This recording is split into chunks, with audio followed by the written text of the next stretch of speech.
South Africa take on Sri Lanka in Delhi. It's going to be an interesting game. Both these teams, DK, coming in with a whole lot of injuries into the team.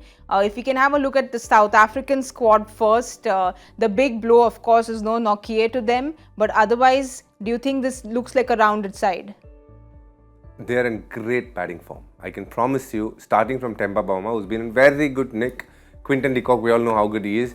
The middle order is what sets them as the force that they are today. Rassie van der Dussen, Aiden Markram, Henrik Klaassen and David Miller, as good a middle order as you can see. And they have a solid left-hander in David Miller. And then you have, after that, Marco Jansen, and whether they're going to play Feklukayo is the next question. But if you do see that team, they are a team you will look at it and go, come on now, you got to make it to the semi-final. Like, that's the kind of team they have. They have two very good spinners, Keshav Maharaj and Tabraiz Shamsi. And Aiden Markram obviously gives you the off-spinning option. In terms of how good a team should be, they have it all. And Zach was telling us, off air that they have Ngidi, they have Rabada and Marco Jansen. I don't think you can expect anything more in a structure of a team, if I'm fair. It's all about now making sure all the tools come together to produce a good product. And I genuinely wish that they have a good World Cup, because they're a team, for many strange reasons in many World Cups, have found a way out at awkward times. And I hope this is the World Cup where they're going to turn things around. Zach, they're coming in with great confidence, because that series against Australia, they won 3-2. They were down to 0-2, I feel. From there, they went and won 3-2. They're coming in with confidence. Klaassen is someone that you had in your list of players to watch out for, if I'm not wrong. So, he's going to be a key, you feel, for South Africa. Well, I think on the whole, and DK was rightly putting out there, I was also saying that they are the dark horse of this World Cup for sure. And many are not rating them because of the history, because they found a way of not qualifying somehow or not getting to that final stage. But as a team, I think they've covered all the bases. I have a theory on this side. If you take the number of matches each team has played, in terms of the volume of matches each player has played for each team, the most experienced team is India. And the top 5 are India, Australia, the likes. In the bottom 5 is where South Africa and Sri Lanka are. The least experienced team, interestingly, is not even Netherlands, it's Pakistan. In the bottom 5 is where South Africa and Sri Lanka are. And I think that's a good thing for South Africa, because if at all they need something, it is not to have players from the scars that they've had in the previous edition. So because they could be having as many as 7 World Cup debutants tomorrow, I hope that they are on the path for something special, because they don't have the baggage that a lot of other players could have had, and hence I feel that it's a positive. It could be a negative for Sri Lanka because they genuinely lack the experience with the team, and I feel that's why they're going to struggle a lot. But with South Africa, I feel it could be a blessing in disguise. It's a theory again. I mean, we have to wait and watch. That's a good theory. Thank you. Yeah, I mean, no, honestly, because when you're looking at South African team, they've been getting to that stage, but not really crossing the hurdle, the final hurdle. They've been doing well in World Cups. It's not that they've not been doing well. The previous World Cup was one to forget. But other than that, you look at 92 World Cup, they've had a good run.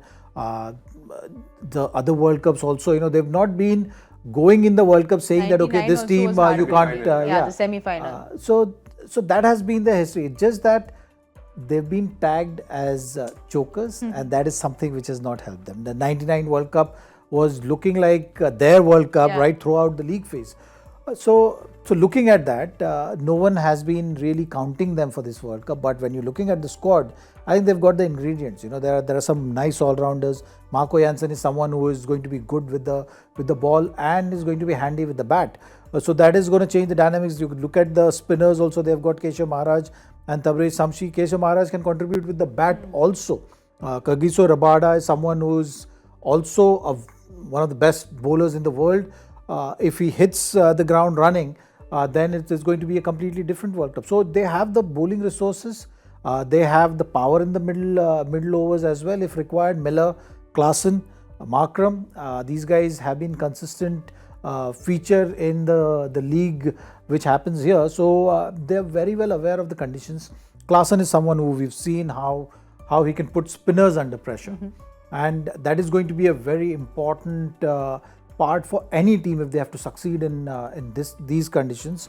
We've seen that in the first game against England and New Zealand. That spin factor is going to play if you're batting first and the pitch is gripping like we've seen in the both matches so far. If that is the case, then you need someone to counter that, and maybe Miller and Klaasen are going to be those batters which can put spinners under pressure and get you over par score, even if you are batting first in these conditions.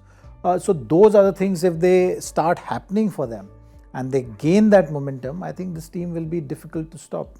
The only negatives, or rather the points the other teams will be looking to exploit, is one, Marco Jansen bats at 7 and that ends the batting. If they play 2 spinners, it's Keshav Maharaj, Shamsi and the other 2. Or the other one would obviously be the fact that they haven't played in these conditions, a lot of the new guys. That will be one area, and Rabada's form a little bit. He's not been great off late in terms of form. But come at the hour, we're just hoping that Rabada is the guy who can take this team across. Why I'm smiling, it almost feels like we're doing our pre-show for tomorrow because you are so passionate about the South African team. But surprisingly, they were not in your top 4 when we did that. Yeah, but I did mention them at dark horse. You said dark horse. You said dark horse. Very passionately speaking about the South African team, like you said that the positive is they will not be carrying the baggage. Someone who's carrying a lot of baggage, I feel, is Sri Lanka. They've come from that 50 all out in the Asia Cup. They're coming into the World Cup with a whole lot of injuries. The big news today that Theekshana is not going to be fit either. There's no Hasaranga. So DK, a lot of problems there for Sri Lanka with just the injuries. That's been their biggest Achilles heel, losing Hasaranga, losing Chamira, and now they've lost Theekshana for the first couple of games maybe. So that's a big issue for them. Again, for them, the structure of the 11 is a bit of an issue. They have the one spinner, Vilalage. In Delhi, you might need 2, and the other bowler didn't look really confident enough to start the World Cup game, which was Dushan Hemanta. So that is an issue for them. They have Patirana and they have Madhu Shankar, who will be the new ball bowlers. Whether they go for the extra fast bowler, the spinner is the only question. Otherwise, the 11 is pretty much structured. All they need to see is whether that bowler they have confidence with, or are they going to go for an extra fast bowler, which will mean they play with 4 fast bowlers. That's the only call they need to take. Zach, big concern again, injury concerns for Sri Lanka, because he said yes, the 11 is pretty much, we know what it's going to be, but with just new injuries coming in, it almost feels like, okay, now who's going to fit in? Yeah, I mean, that was the case right throughout the Asia Cup as well.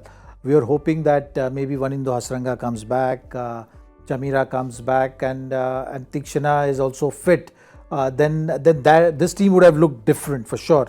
I think having Pathirana, that X factor, then Theekshana, and then having Vanindo Hasaranga, it would have made a formidable bowling lineup. They would have found a way. If they put runs on board, then they would have definitely found that way of putting any team under pressure. Also, you've seen the wickets are gripping. Yes. So if you're bowling first, that gives you that added edge. Vilalage is also good. So, you would have had those 3-4 spinners, which you could have used if you're bowling first. Bit of conditions help, and restricting the team would have made things easier for them, and 1 or 2 wins then gets the whole team going. You're overall happy looking at Sri Lanka from where they were a couple of years back maybe to where they are right now, but missing these players is not going to help their cause. So they'll just have to figure out, maybe find a way of putting up a good show. But on the whole, you've seen a lot of good processes around this team. So you will see that in this World Cup as well. And we just have to wait and see that how far they go with that. Even if they go the distance, it's not going to be all the way that everyone knows, I think, about this team.